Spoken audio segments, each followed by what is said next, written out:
오늘은 진짜 믿음과 진짜 구원이라는 말씀의 제목으로 하나님 말씀 증거하도록 하겠습니다. 여러분 고라자손을 아시나요? 민수기 16장에 보게 되면 이 고라자손이 나오게 되는데 좋은 내용으로 나오지 않습니다. 레위 지파에 속한 이 고라자손이 모세와 아론에게 반역을 해가지고요.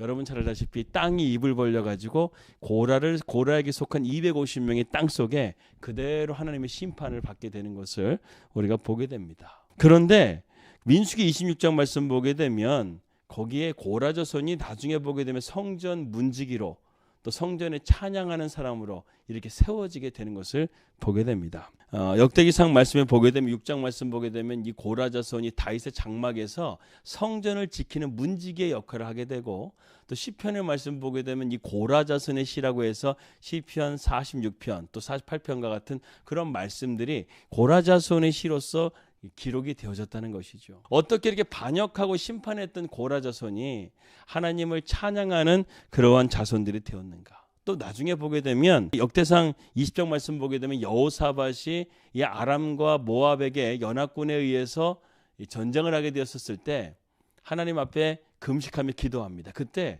하나님의 영이 감동이 어느 자손에게 내렸냐면 고라자손에게 내립니다.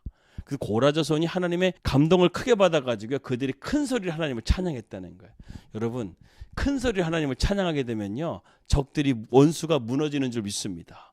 우리가 큰 소리 찬양하게 되니까요 그 모압과 암몬의 모래알갱이와 같은 그 수많은 적들이 다 하나님께서 준비하신 복병에 의해 가지고 그들이 전멸을 하게 되는 승리하게 되는 결과를 얻게 된다는 것이죠. 여러분 하나님의 크신 은혜를 받은 우리들도요 믿음 생활을 오래 했던 분들도 신앙이 믿음이 흔들릴 때가 있습니다. 우리가 살아가면서 흔들려도 되는 것이 있고 흔들리지 말아야 되는 것이 있습니다. 우리가 절대 흔들리지 말아야 될 것은 바로 믿음이라는 것입니다. 예수님을 배신하지 않겠다던 그 수제자 베드로가 어린 여종의 치주 앞에 무참히 3번이나 예수님을 부인하게 되는 그러한 연약한 신앙의 모습이 있다라는 것이죠. 베드로는 또한 물 위를 걸어가는 엄청난 믿음이 있었지만 풍랑이 다가오는 것을 보게 되자 순간 두려워서 무서워서 믿음이 약해져 가지고요 바닷속에 순식간에 빠져버리는 그러한 믿음의 모습을 우리에게 보여주기도 합니다. 코로나 기간 동안에 무려 1만 개의 교회가 문을 닫고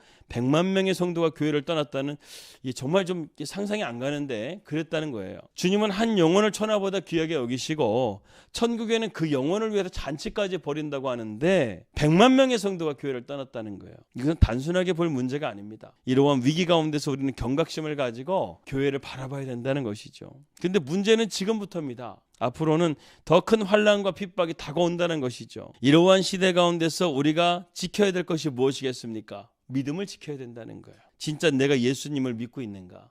이것이 흔들린다고 한다면 거센 파도와 같은 세상 속에서 우리는 자초할 수밖에 없다는 것입니다. 6절 말씀 보게 되니까 그러므로 너희가 이제 여러 가지 시험을 인하여 잠깐 근심하게 되지 않을 수 없었으나 오히려 크게 기뻐한다고 말씀하고 있습니다. 오늘 본문에서 베드로 사도는 너희가 예수님을 믿지만 여러 가지 시험을 만난다는 거예요. 그 시험 앞에 잠깐 근심하고 다시 기뻐하라고 우리에게 말씀하고 있습니다.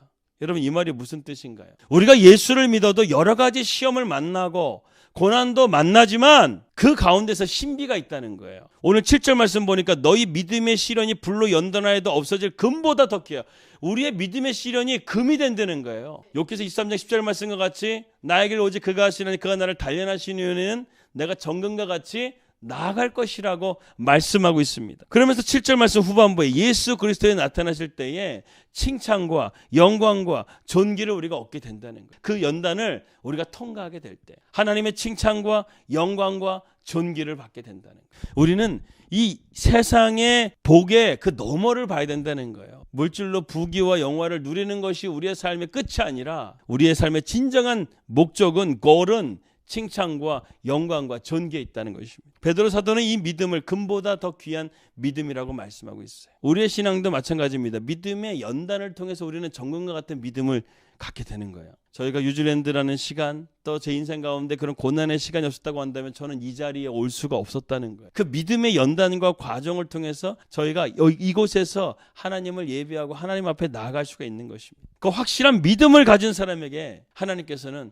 은혜를 주시고 또 오늘 이 방 가운데 역사하실 것을 믿습니다. 여러분, 그렇다고 한다면 이러한 확실한 믿음을 가진 사람에게는 몇 가지 특징이 있어요. 여러 가지 시험 앞에서 무너지지 않는 사람이 되고 예수님을 인격적으로 우리가 만나게 된다는 것입니다. 여러분, 오늘 이 방 가운데 우리가 여러 가지 시험 앞에 오늘 기도의 제목을 가지고 우리가 기도하기 위해서 나왔다고 한다면 오늘 이 저녁 가운데 예수님을 붙듦을 통해서 여러분들이 믿음에서 무너지지 않는 그 굳건한 반석 위의 믿음을 갖기를 축복합니다. 또한 그리고 예수님을 인격적으로 만날 수 있는, 예수님을 사랑한다고 고백할 수 있는 오늘 이 밤이 될 수 있기를 축복합니다. 오늘 8절 말씀 보니까 예수를 너희가 보지 못하였으나 사랑하는도다. 이제도 보지 못하나 믿고 말할 수 없는 영광스러운 즐거움으로 기뻐하니라고 말씀하고 있습니다. 여러분, 사랑한다는 것은 그 존재를 믿어야지만 가능하다는 것이죠. 대부분은 예수님을 직접 보지 못했어요. 그런데 베드로가 뭐라고 말합니까? 보지 않고 믿는 자는 복되다 하는 거예요. 하나님의 즐거움과 기쁨에 참여하는 자가 된다는 거예요.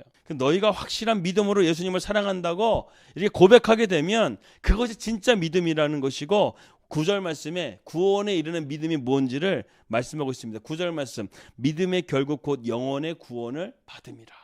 정말 내가 예수님을 확실하게 믿고 보지 못해도 그분이 내 안에 계시고 나와 함께 계시고 나와 동행하시는 하나님이라는 것을 우리가 믿는다고 한다면 구원이 우리에게 이른다는 거예요. 예수님이 여러분 안에 계심을 믿으십니까? 그렇다고 하는데 여러분 안에 예수의 구원이 있는 거예요. 교회는 내 문제를 해결받는 것이 아니에요. 교회는 내 영혼이 구원받는 것이라고 성경은 말씀하고 있습니다. 여러분, 구원을 받으려고 한다면 로마서 10장 14절 말씀에 전제 조건이 있다는 거예요. 잘 들어보세요. 그런즉 저희가 믿지 아니하는 일을 어찌 부르리요? 듣지도 못한 일을 어찌 믿으리요? 전파하는 자가 없이 어찌 들으리요? 지금 이렇게 말씀하고 있는 거예요. 즉 믿음이 없이는 우리가 예수님을 주님이라고 부를 수가 없다는 거예요. 세상적인 소리에는 고개를 끄덕여요. 그런데 영적인 소리에는 우리가 귀를 기울이지를 않는다는 것이죠. 이런 것들은 나와 상관없는 이야기처럼 살아간다는 거예요. 세상은요, 여러분, 귀를 꽉 막고 듣질 않아요. 잘 안 들어요. 솔직히 말하면 교회 안에서도 십자가 복음 잘 하지 않아요. 오늘날 교회 안에서 메시지들을 보게 되면 자기 성공, 부귀 영화, 축복, 또 그리고 자기 개발, 또 도덕적인 교훈, 윤리적인 교훈, 이런 것들이 대부분 설교지. 고난주간인데도 십자가 설교, 복음 설교하는 교회들이 거의 없어요. 여러분, 우리는 이러한 설교를 들어야 됩니다. 예수의 보혈이 들어와야, 그 복음의 메시지가 들어와야 우리가 정말 변화될 수 있고 구원받을 수가 있다는 것입니다. 그래서 예수님께서 말씀하신 들을 귀 있는 자들은 들을지어다. 이 말씀 많이 하죠. 들을 귀가 있어야 돼요. 오늘 여러분들과 저의 마음, 저와 건데 예수님께서 말씀하실 때 하나님 말씀이 정말 들을 귀가 있어서 그것을 믿음으로 받아들여서 우리의 믿음이 진짜 믿음이요 진짜 구원이 될 수 있기를 주님의 이름으로 기도합니다.